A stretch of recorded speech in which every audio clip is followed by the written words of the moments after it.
Okay, welcome to lecture 2, homework assignment 2, where we are going to practice what we just learned from lecture 2.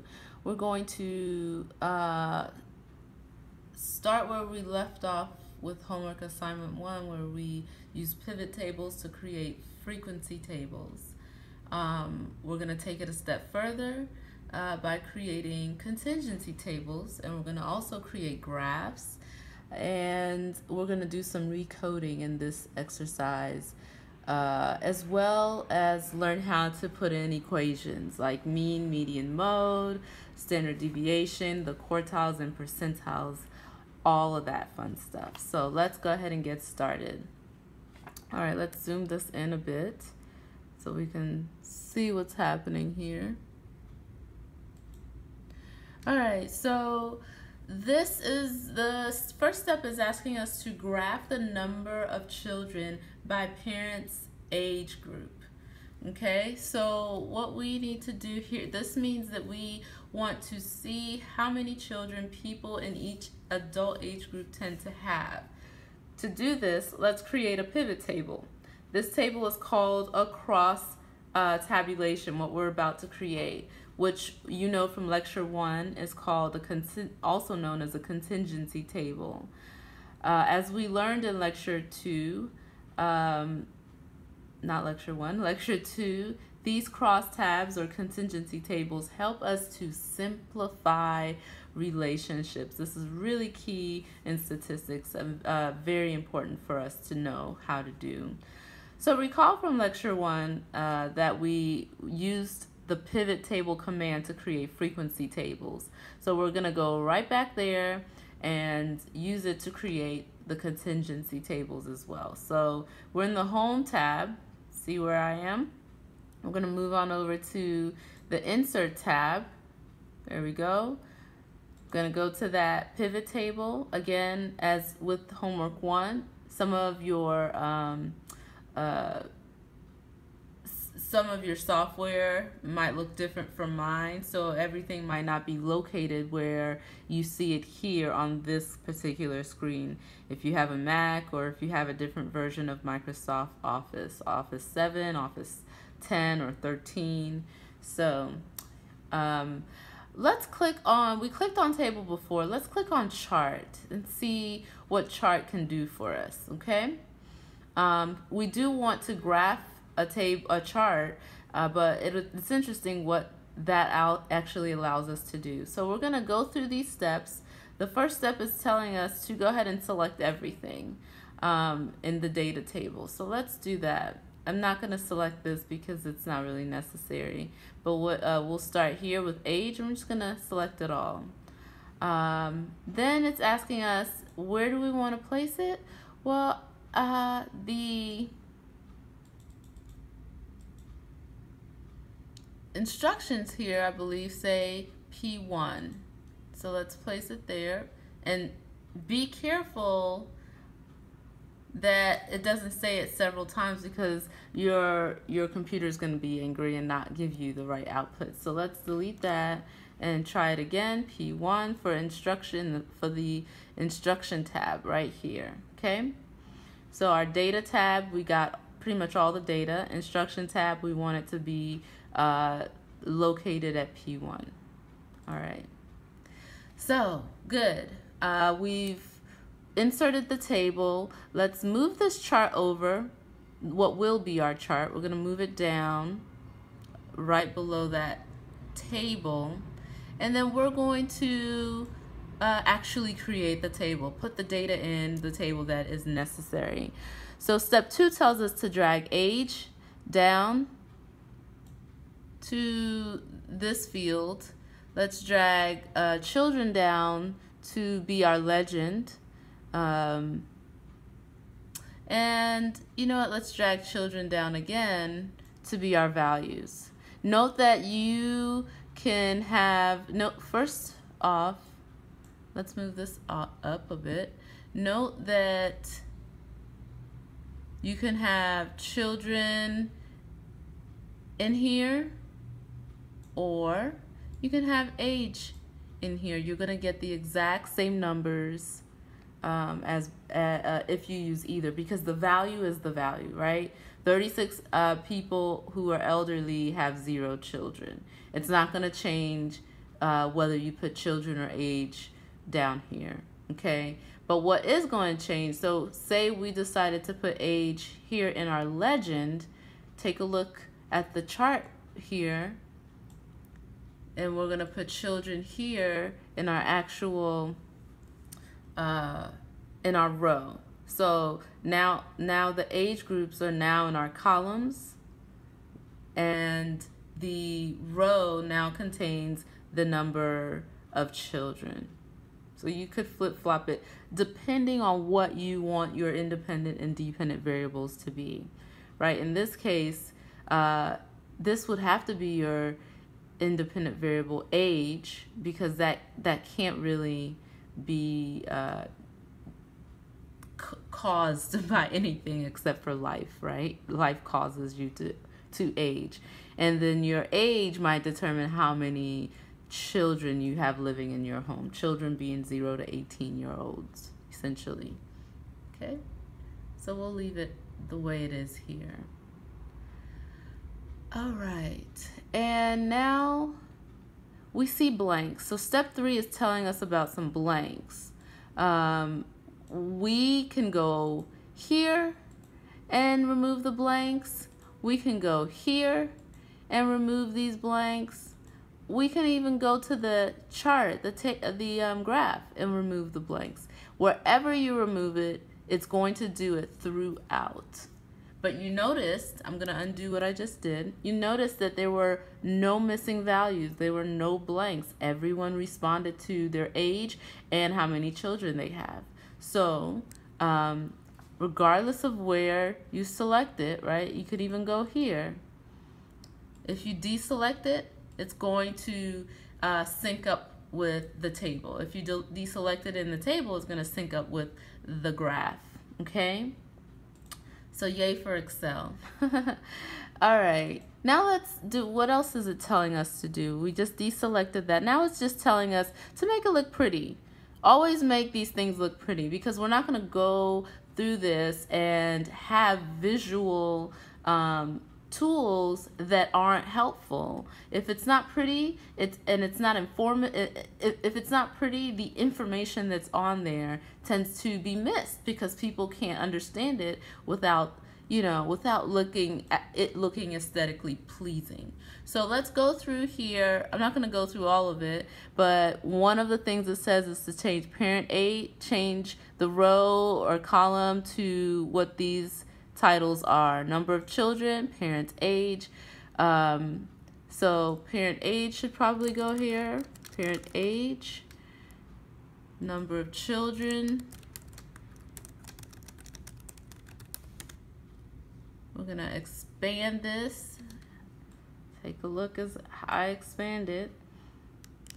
You can also just double click, which is a short way, a very easy way of doing that, okay? Expanding. All right. Oh, it asked us to also change something else. Number of children by parent age. That should be, where is it telling us to put that? Where am I telling us to put that? So click anywhere on the chart and then go to layout.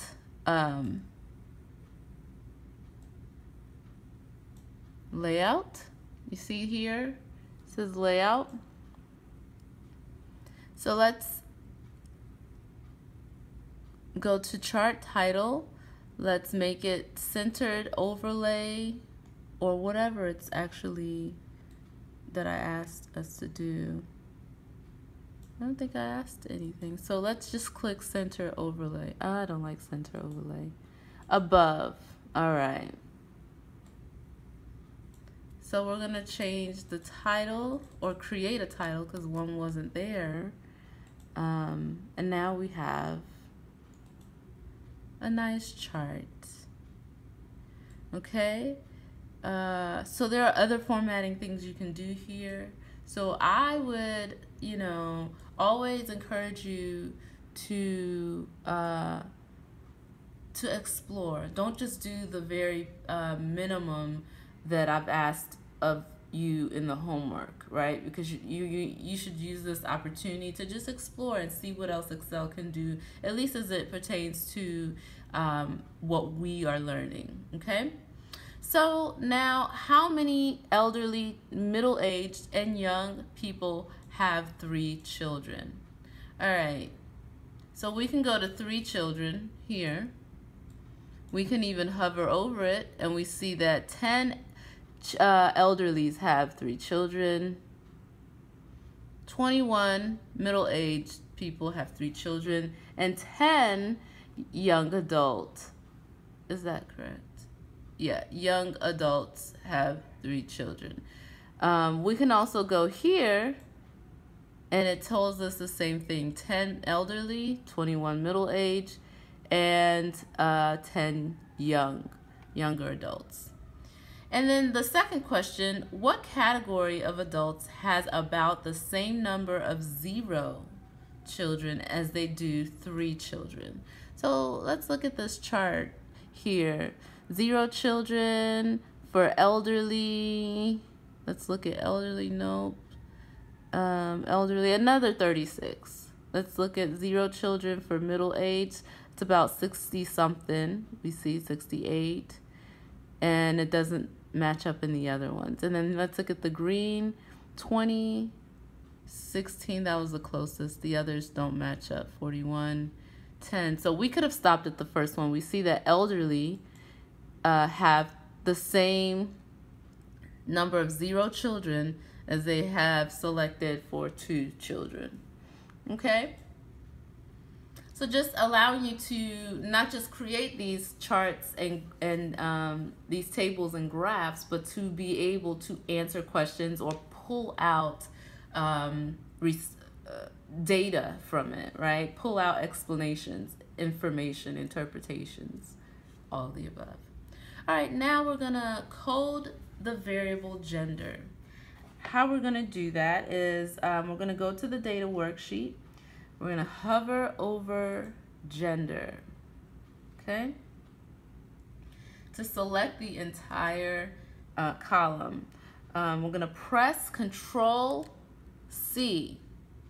and to copy it. And we're gonna select the column again, and we're gonna insert, okay, copied cells.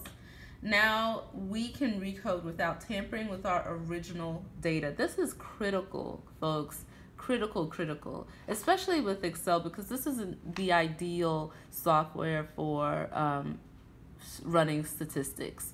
And so a lot of things are very manual with Excel.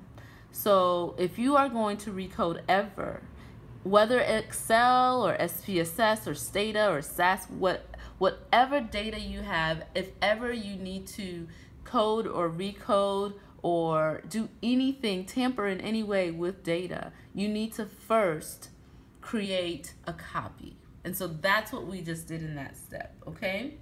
Always creating a copy. So now we're gonna call this, we're gonna go ahead and recode it. The newly copied and created column, we're going to insert a comment. And how did I get there? I went to clicked on that, let's escape. Clicked on that variable name, I right-clicked it, and I went to insert. You could also go to review and see new column, insert comments. Either way, you get the same thing. So here we're gonna say, we're gonna go with whatever the instructions just told us to do, so that I make sure I don't deviate from what I just created here in the instructions. We're gonna code it as 0 equals male and 1 equals female. And because we're gonna code it that way, the general rule of thumb is with a dummy variable, if you have a dummy variable, whatever the one value is, right? Whatever the highest value is will be the name of the variable. So we're going to change this variable to make it more meaningful. We're going to call it female. I would like to capitalize that, female. All right. And we can hover over it and we see our code now. So we don't need to keep it in this generic form of gender that hasn't been recoded. We can see now that whether or not we look at the code, we know automatically by the name of the variable that female must be coded as 1. Okay? So the next thing we do is that we select this column. This is how I recode, especially in Excel. Is select this column, and we're gonna type Control H, and we're gonna tell it to find female. Actually, what we're gonna do is we're gonna tell it to find male. And you'll see why I said that first, because I want you to see what will happen when we do male first. So let's find male, and let's replace male with 0 because that's what our coding for male is. Let's replace all. What happened? Why does it say FE0?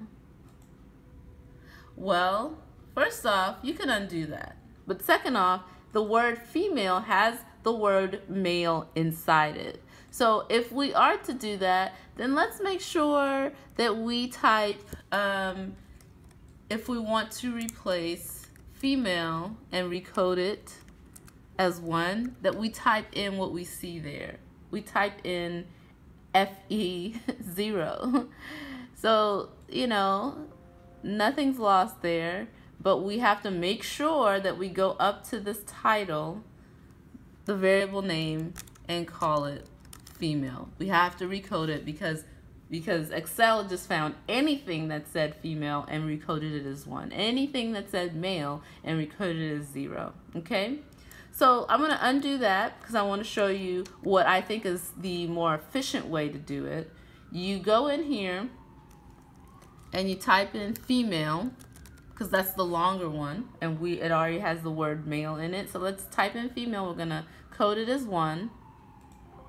All right, 236 were female, or was found. So let's type in male, and that's gonna be our 0, and that's 165 males. Don't forget, folks, don't forget that Excel is just a computer and it does whatever you tell it to do. So we need to go back up here and rename our variable. That is imperative because our variable is not called 1. All right. So now now that we've recoded, that is essentially what recoding means there. We have our original in case we ever need to go back to it and go, wait, did I mess something up? What, you know, is everything matching up? Say for example, let's select all of this.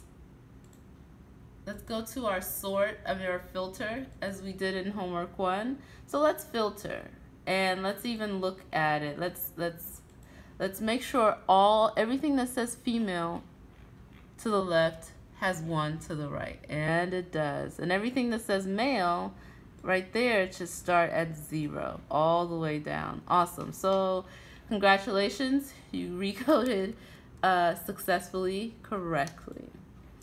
All right. So we're going to recode the variables age and opinion, okay?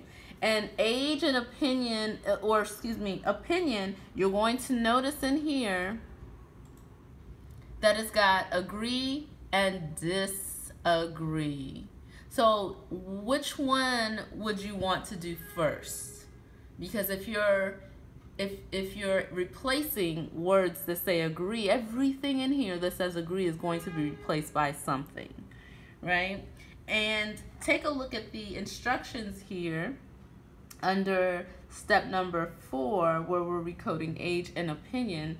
And make sure you use the codes that I've provided here. And this is a good example of how the codes that I've provided are not in the same order as how you see it listed here in this filter, right? Because it's listed in alphabetical order, but this order is not a value order. It's only alphabetical. So if we want value order, take a look over here.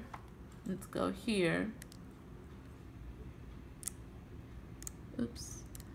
Let's go here, and we see our recodes should be, this one is probably intuitive, right? 0 for young, 1 for a middle age, 2 for elderly. So it's increasing, right, in value, in age. And so this one is also going to increase in value, going from 0, which is strongly disagree, then disagree, then neutral, okay? And so on and so on. The extreme agrees and disagrees are at the ends.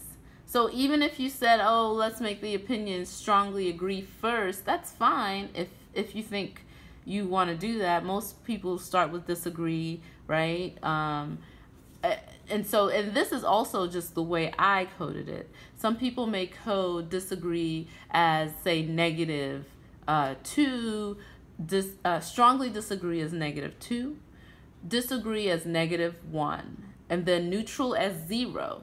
Okay, let me show you what I'm saying here. So it would be negative 2, negative 1, 0 would be neutral, which is naturally 0, right? Because you're not for or against anything, so you're not positive or negative. And then you would have your positive 1 and your positive 2 for agree and strongly agree. So it's possible to see coding in that way as well. That's completely possible. All right, let me get rid of that. Where are we? Okay, so then once we've recoded, it's important that, as you see in this important note listed here, always do the longer words first, all right? And so we've already seen an example of that.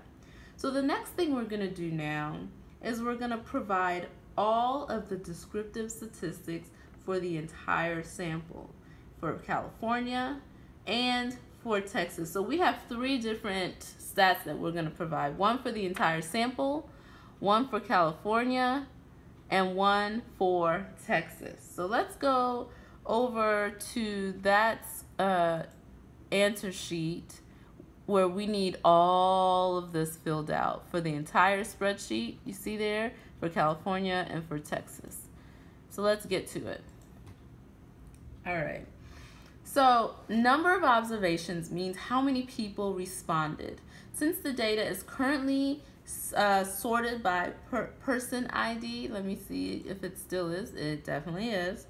You can scroll all the way down to the bottom to the data set to see the highest or the last person number. You can definitely do that, right? Or you can just go here, scroll down to that bottom, and we can see 399 people responded. This is not the best approach, though, especially if you're just trying to crunch numbers really quickly. The best Excel way to find number of observations is with an equation. It's the count equation, okay? It's the count formula. So we're gonna go in here, we're gonna type, as you see there in your instructions, you're gonna type equals count, and notice what's coming up, different formulas for count. Put a parentheses there, open parentheses, and then, or you can press tab, as I said in the notes. Then you're gonna go to the data. Give me a break, please. We're gonna go to the data tab, and we're going to select the person.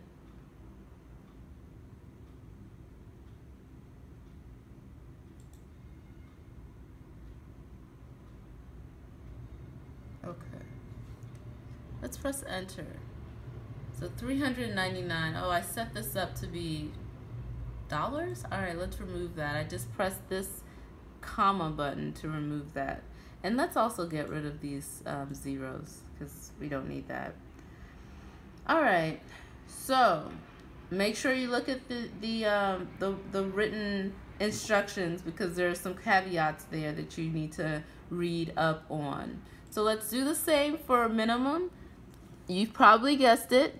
It is the equation min. Put your tab there. We want the minimum salary. So let's go back to our data. Let's select this column. Let's press enter. So the minimum salary is $20,000, and let's be sure, yes, 20,687. Okay, let's do the same here. We're gonna make that our equals max. Let's go back here, select that again, let's press enter. Okay, we're gonna do it for all of these other values, and actually range should be, and this is wrong. This should not say 13. It should say 5, B5, and B4. So we're gonna do equals. We're gonna select B5 minus B4. Just like that, folks. Press enter, and there you see our range. The mean, you know, I get tired of going back to that other sheet, so what I'm gonna do here, so I'm gonna select that, what I'm gonna do, I'm gonna go up here, copy all of that, and I'm gonna paste it here. I'm gonna paste it here. I'm gonna paste it everywhere. Just gonna paste it. But there's one thing that's gonna change, because this is telling us min. What do you figure it might be? We're not looking for the min anymore. The mean we know is the same thing as average. There is no function for mean. Like, you can't type in mean. That's just mean. There's no function there. You notice it's not bringing up any formulas. So we're going to type average. We're going to press enter because it's still for salary. So it's still for that data range that you see there. So our average salary is about $79,000. Let's do that for median. Median would be the same word, unlike average for mean. So median, I'm going to type that in, press enter. Quartile, first quartile. So this one's going to be interesting. We're going to type quartile. Let's go with the exclusive. We can go with inclusive as well. It's slightly different. So I go with exclusive. I think that's what I go with. We'll see from my answer key. So we have our range again, and then it tells us, you see down here, it's telling us something. It says put your array. We have our array, we have our data. That's what array means. And then it's telling us, once you put that comma there right after array, it highlights quart. Which quartile do we want? And it even gives us options. So you can select it or you can type 1. You can select first quartile, or you can simply have typed 1. It typed it for us, so that's great. So let's press enter. We have our first quartile. Let's go and do that again. Quartile. And we're gonna go and type 2 because that's our second quartile. So we should see these numbers changing. Quartile again. We're gonna do 3 because that's what it's asking for. So first off, one thing you should notice right off the cuff is that our median should definitely be the same thing as our second quartile because it's the same thing. It's the same value. Median, oops, selected the wrong thing. Median and second quartile. These are the same. Just like we learned, so this is good confirmation. Now we're gonna go over and what is our IQR? From the lecture, remember our IQR is essentially our third quartile minus our first quartile, just like that. Okay, so our basic range is about 139,000. Our IQR is a lot narrower at 38,000. So let's just arbitrarily get the number, the quartile for, percentile, the 90th percentile. So let's do percentile. Again, you have inclusive and exclusive. And here we can see the letter K. K is asking us what percentage do you want? So at this point you can put any percentage. It's not like quartile where there are only 3 quartiles you can ask for, you can put in, right? This one says, hey, just give us a number and we'll crunch it for you.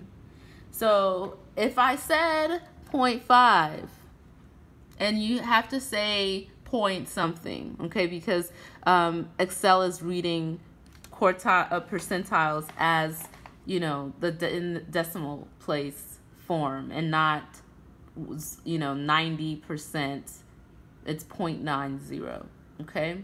So if we said 0.5, you could probably guess what number that would be, right? Because it would be the exact same thing as the second quartile, the exact same thing as the median.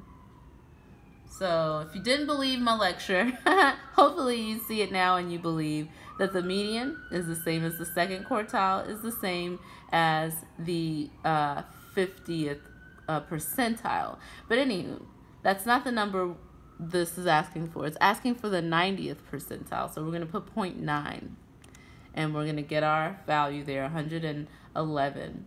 So, and then our standard deviation, just going to go in here. We're going to type standard deviation. This is for population. We're going to get it for the sample because this is a sample that we're looking at. And press enter. Voila. Okay, so if we were to draw that graph from lecture 2 that had the minimum, the first quartile, second quartile, third quartile, and the maximum, we would be able to do that now. Minimum, maximum, right? We've got our median, which is our second quartile. We've got our first and third quartiles. And that would give us our table, right? It's telling us a lot of different things here. For example, that our mean is a little lower than our median, so which is our halfway point. So it's a little heavier because a mean is talking about weight. So in terms of weight, it's a little heavier on the lower income side than the regular midpoint is what it's saying, right? And it's saying, well, actually, we'll answer some of the other questions, I believe, here, because I was going to ask you about, what the standard deviation means and so on, but let's get there when we get there, okay? So once we have done it for the entire data set, now let's do it for California. This is a little tricky and this causes some people to stumble a bit. So I'm going to do the first one for California and I will leave the rest, the Texas one, to you. Okay? So for California, what we're going to do is, there's a couple of ways people attempt to do this. They can sort by state. So you can see all the states are, they stay together now. They're all together. So people say, oh, you know what, you're asking for California? So what I'm going to do is I'm going to copy this whole California data. I'm going to paste it in a new spreadsheet. Copy it. I'm going to paste it in a new spreadsheet. And then I'm going to answer whatever question you have based on that. That's totally fine. Totally fine. I sort of have issue with that. Okay, no, I won't say issue with that. Well, sort of, just because it just creates more sheets that might not be necessary, but it causes less error. That I will absolutely say, it causes less error.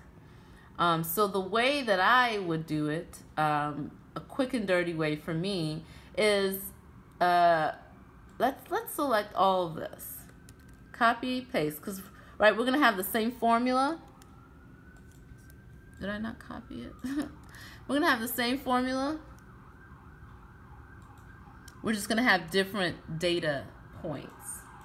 So we're gonna have same formula, different data points. So the first one, we want to know the number of observations for California. Well, I'm gonna go here.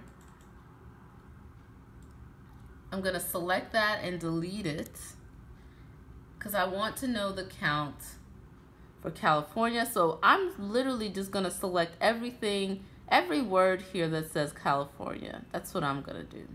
Just gonna select it. All right, I'm gonna press enter, because those are the numbers that I want.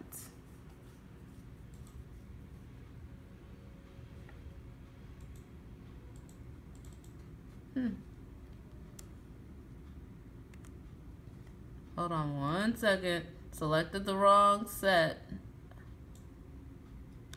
We're gonna go here, back to data, excuse me. We're going to select, let's select it here, because it's not reading these letters. There we go, 33. Glad that happened.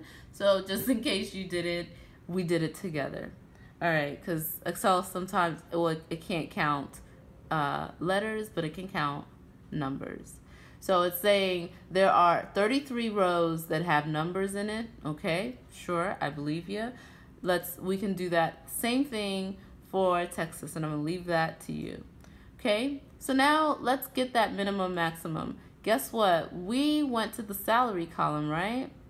So this is everything for California. This is the range for California. I decide that I'm gonna type Control-C and copy it, or you can go here and copy. And then I'm gonna press escape. Now I'm gonna go in here, select that whole data, and I'm going to replace it. So I'm gonna click paste.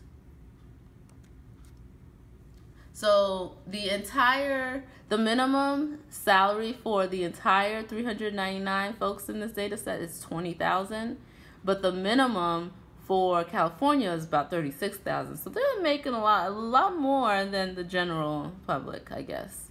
So I'm gonna use that value again. I'm gonna go ahead and paste that here.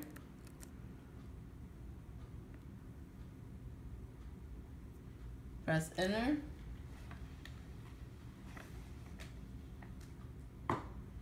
And then I'm gonna do it for everything we see here.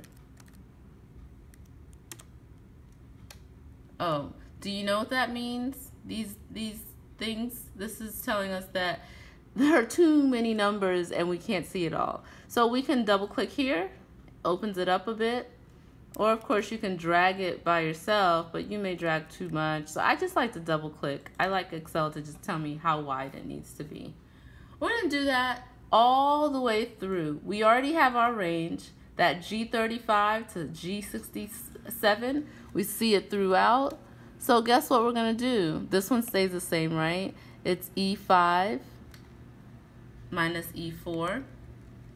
So this range is it's a little narrower than that entire data set range. We're gonna do it all the way down.